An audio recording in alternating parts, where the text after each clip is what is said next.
Stranka demokratske akcije djeluje kroz program, djeluje putem ovih kadrova. Najbolja garancija da ćemo uspjeti u narednom periodu svakako je naš program, naša platforma, naši projekti koje planiramo raditi u narednim godinama i svakako ovi ljudi koji su iza mene. Dajte jedan aplauz za ove ovdje kandidate. Mi smo došli, znači meni je ovo drugi ili treći mandat kao premijer, čuli ste tamo. Dakle, došli smo 2015. godine.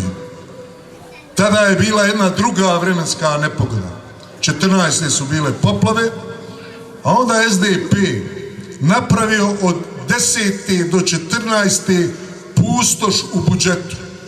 Dakle, zatekli smo 100 miliona minusa, zatekli smo porodilje pred zgradom vlade, zatekli smo borce koji nisu 2 godine primili prinadležnost, zatekli smo civilne žrtve rata koje su čekale svoje prinadležnosti, zatekli smo ljude u obrazovanju, tu vas sigurno ima i boraca koji su se kladili da li će biti plata ili neće biti. Dakle, mi smo imali program, imali plan, imali način da to sve saniramo. Mene su pitali otkud ti hrabrost da uđeš u to sve, zar ti to treba? Da, želio sam dokazati da eksperimenti više ne trebaju da postoje na ovom prostoru. Moramo imati sigurne, poštene, moramo imati ozbiljne ljude koji će obnašati politiku. Šta je politika? Politika je u stvari stavljanje na čelo ljudi i organizovanje života u kantonu, u gradu, u općini. Mi smo to radili i ranije, mi smo to radili putem našeg gradonačelnika, gospodina Rahmetli Huseina Smajlovića, i mi to radimo kroz kadrove Stranke demokratske akcije. Zaustavili smo kolaps Zeničko-Dobojskog kantona. Budžet je bio pred kolapsom. Bolnica je bila na koljenima. Bilo je pitanje sam trenutka kad će bolnica otići u blokadu. To nam je bio prvi zadatak. Sjećate se priča, 6 direktora za 6 mjeseci. Ako ne ide projekat SDP-a, ne može taj biti direktor. Ne, mi smo izabrali direktora, mi smo se odlučili da idemo jednu ozbiljnu, tako da kažem, konsolidaciju bolnice. I evo, prije neku noć sam čuo doktora Faruka, od doktorice Belmije Poskić, da bolnica u ovom trenutku je sigurno jedna od najsigurnijih medicinskih zdravstvenih ustanova u Bosni i Hercegovini.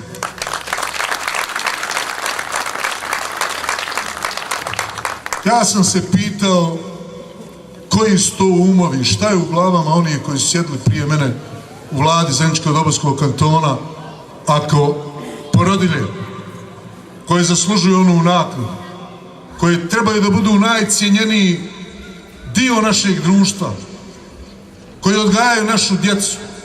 Šta je u tim glavama koji kažu prioritet je da isplatimo plaće administraciji, prioritet je da platimo dobavljačima, njihovim haverima tamo u Blehašima koji oni, a nisu porodilje. Ja sam postavljao pitanje šta je u tim glavama. Stranka demokratske akcije i ja postavili smo zadatak da je to prioritet prioriteta, porodilje, civilne žrtve rata, penzioneri, borci i ostali koji su pri nadležnostima budžeta Zeničko-Dobojskog kantona.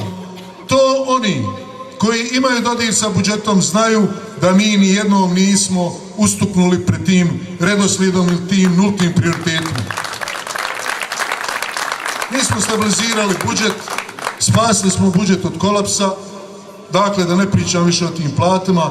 Mi smo u posljednjih 4 godine uložili oko 70 miliona kapitalnih ulaganja, 22 miliona u škole, 7 miliona u klizišta, 17-18 miliona u puteve. U vode smo uložili oko 12 miliona sretni u realizaciji tih projekata, u slici da vidimo kako infrastruktura raste, kako privreda raste. I prije godinu dana smo u stvari dobili jedan podatak da smo kanton sa najvećim izvozom u Bosni i Hercegovini. Na to smo posebno ponosni.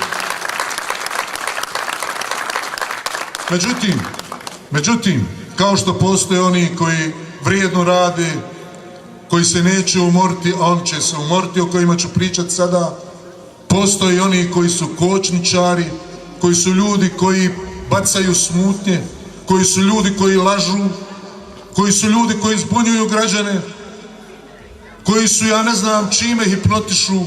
Meni kažu, to se ovca zaljubila u vuka. Mi nastojimo da govorimo samo istinu, istinu i samo istinu. Nema niko pravo da se izmakne i da čeka da neko do nas stane laži, isprsi se i kaže stani čovječe, lažeš. Stani čovječe, lažeš u mojoj kući, lažeš na televiziji, lažeš u medijima. Lažu nas. Mi smo stranka istine. Mi smo povukli najteže poteze prije 3 mjeseca. Mi smo vagali, da li da s Tuzlom završimo, da li sa Konakovčem da završimo, da li sa ovim smutljivcima koji su bili i ovdje napravili izdaju u Zenici. Najveća izdaja u stranci Demokratske akcije učinjena u Zenici. Mi smo se kutarsali tih kadrova i nek idu. Ako još ima takvi, nek idu odmah. Mi želimo ljude koji hoće pošteno da realizuju projekte, da organizuju život, da pošteno rade.